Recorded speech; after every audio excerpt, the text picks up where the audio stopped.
बाबू पोलके साहब, इनको मैं अपना मनोगत व्यक्त करने के लिए आमंत्रित करता हूं। कैप्टन बाबू पोलके साहब।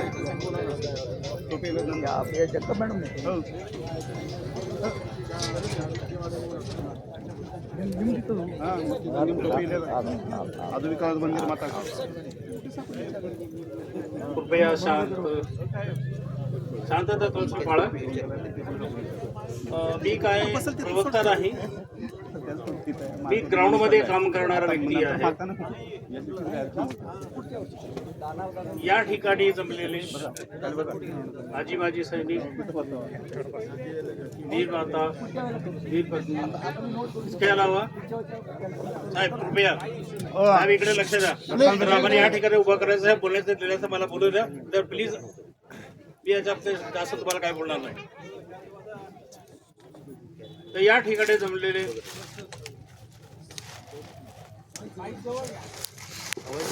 सर थोडं वरती असं पकडा थोडं। तर आज या ठिकाणी आपण जसे बसलेले आहात, आज तुम्ही सहजासहजी बसलेले नाही। आज तुम्हाला कुठेही कुणीही जागा देत नाही। आज या ठिकाणी तुम्ही बसलेले आहात, ती जागा सुद्धा कुणी दिलेली नाही। परंतु आज आम्ही या ठिकाणी हा प्रोग्राम घडवून आणण्यासाठी आणि पुढच्या वर्षी बाबासाहेब या ठिकाणी आले, त्याला 100 वर्ष होतात, याची रिहास म्हणून करण्याचा प्रयत्न करतोय। आज आम्ही या ठिकाणी 12 दिवस कंटिन्यू रात्र दिवस या ठिकाणी मेहनत घेतोय। सकाळचा ब्रेकफास्ट आणि संध्याकाळचं जेवण, दुपारचं जेवण आम्हाला माहिती नाही। केवळ कशासाठी? या विजयस्तंभासाठी।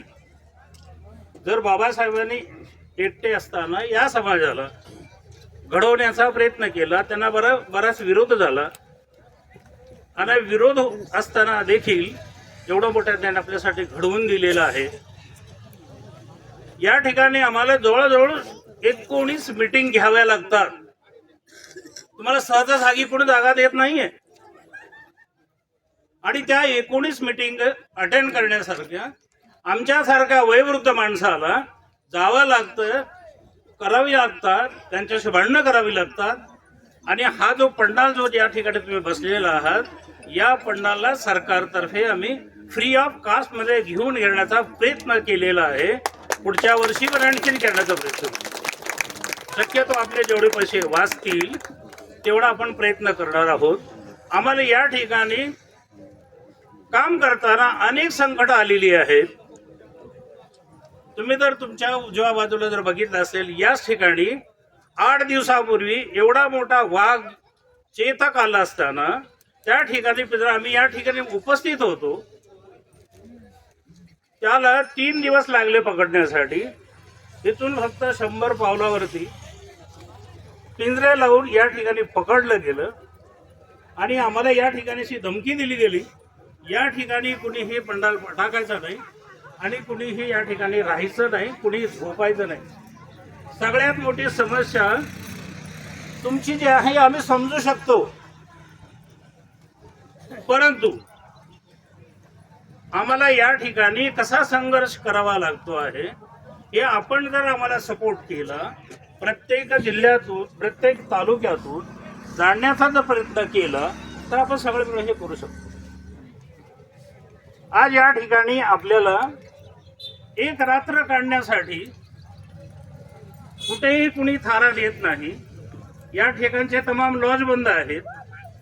ऑल महाराष्ट्रामधून येणारे पोलिसांचा बंदोबस्त या ठिकाणी केलेला असतो।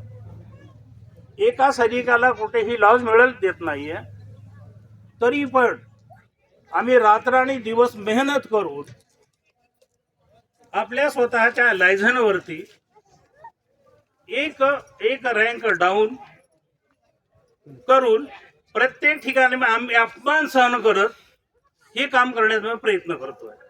आणि एवढा आम्ही सगळे अपमान सहन करून एवढा मोठा जो प्रोग्राम या ठिकाणी करण्याचा आम्ही प्रयत्न करतोय, आणि तुमची मला साथ नसावी, वेळेचं भान नसावं।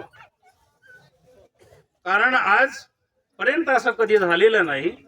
पाठीमागच्या 2-3 वर्षापर्यंत आज पोलीस कमिशनर एवढे आपल्या जनरलच्या लेवलची व्यक्ती आपल्या प्रोग्राममध्ये येते, आपल्याला फार मोठा अभिमान वाटला पाहिजे.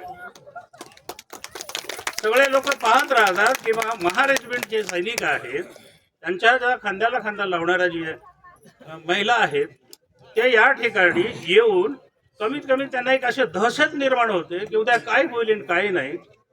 आज या पुण्या ठिकाणी या भीमा कोरेगावला वंदन करण्यासाठी येणारे आहेत. आणखी शंका वाटणार आहे. पाठीमागच्या वर्षी 2 वर्षापूर्वी त्यावेळेस मी स्वतः काउंट केलं तर 25 लाखाचे टोटल झालेले होते. आता यावर्षी किती होईल माहिती नाही, पण पुढच्या वर्षी 100 वर्ष होती, जवळजवळ नाही ते 48 ते 45 लाखापर्यंत जाण्याची शक्यता आहे. याच्यापेक्षाही आपल्याला थोडं सतर्क राहावं लागेल आणि सतर्क कमीत कमी लवकरात लवकर करण्याचा आपण प्रयत्न करूया. आणि या ठिकाणी तुम्हाला ज्या ठिकाणी राहण्याचा जो आम्ही प्रयत्न केलाय, अतोनात प्रयत्न केलेला आहे, या ठिकाणी पुरे न शब्द वापरणारे किंवा बोलले गेले आहेत, तरी पण तुमच्या या ठिकाणी बंदोबस्त व्हावा म्हणून आम्ही ते सहन करतो, करणाऱ्यांनी करीत येऊ.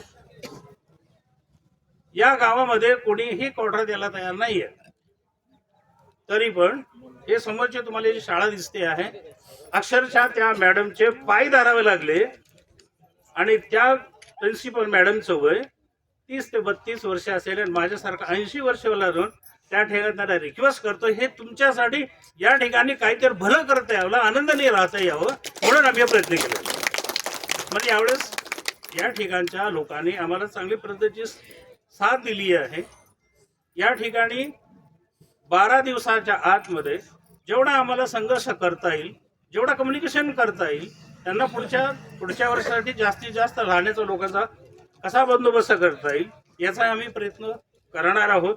आणि पुढच्या वेळेस त्या मॅडमनी, आणि हीच गोष्ट आम्ही मॅडमने फक्त आम्हाला 2 रूम दिले त्यांच्या रिस्पॉन्सिबिलिटीवरती, हीच गोष्ट ज्यावेळेस आम्ही CP साहेबांना आणि कलेक्टर साहेबांना सांगितली त्यावेळेस म्हटले की मी पुढच्या वर्षी तुम्हाला प्रयत्न ही शाळा जी आहे देण्याचा प्रयत्न करतो, देईन असं नाही, जेणेकरून या ठिकाणी तुमचा बंदोबस्तही करता येईल, राहण्याचा बंदोबस्त करता एक रात्र, जेणेकरून जास्तीत जास्त संख्या या ठिकाणी यावी आणि या शूरवीर 500 शूरवीरांना मानवंदन करण्यासाठी यावे आणि हसी खुशीने आणि राजी खुशीने येऊन जास्तीत जास्त संख्येने आपसमध्ये मतभेद न व्यक्त करता या ठिकाणी आलं पाहिजे. हेच फक्त मी 2-4 शब्द सांगण्याचा प्रयत्न केला तुम्हाला. आणि याच्यामध्ये आम्हाला जो संघर्ष या ठिकाणी केला आहे त्यांना आता तुम्ही तर आता निघून जाल, तर आम्हाला जेवढे सहकार्य केले आहे, आमचा 8 दिवस प्रोग्रेस चालणार आहे. प्रत्येकाच्या घरी जाऊन, प्रत्येकाच्या ऑफिसमध्ये जाऊन, त्यांचे क्लर्क म्हणा की त्यांचे अधिकारी म्हणा, यांच्या सगळ्या 20 ते 25 लोकांचा सत्कार समारंभाला उद्यापासून करायला सुरुवात करा. एवढं सगळं कम्युनिकेशन करावं लागतं. त्यावेळेस या ठिकाणी दिसते. आता तुमचं हे मंडप, हा जो मंडप आहे, आज आम्हाला बार्टी PWD डिपार्टमेंटने फ्री ऑफ कास्टमध्ये दिलेलं आहे. आणि आपल्या जे हे महारेजिमेंटचं जे काम बघून सरकारने त्यांच्या हिट लिस्टमध्ये आपल्याला सामील करून घेतलेलं आहे. तेव्हा पुढच्या वर्षी एवढा संघर्ष आपल्याला करावा लागणार नाही. आणि यावर्षी कमीत कमी त्यांनी जे आहे 17 कोटी खर्च या भीमा कोरेगावला साठी केलेला आहे. आमच्या समोरची गोष्ट आहे. आणि पुणे टीममध्ये आणि काही कोर टीमचे लोक होते, त्यांनी अटेंड केलेली आहे, ते तुम्हाला सगळे आपोआप सांगतील, मी जास्त सांगण्याची गरज नाही. त्यातला खरीचा वाटा तर कमीत कमी आपल्याला मिळाला पाहिजे, जेणेकरून तुमची येण्याची सोय होईल, याचा आम्ही प्रयत्न करतो. आणि या ठिकाणी मी थांबतो. जय हिंद, जय महाराष्ट्र, जय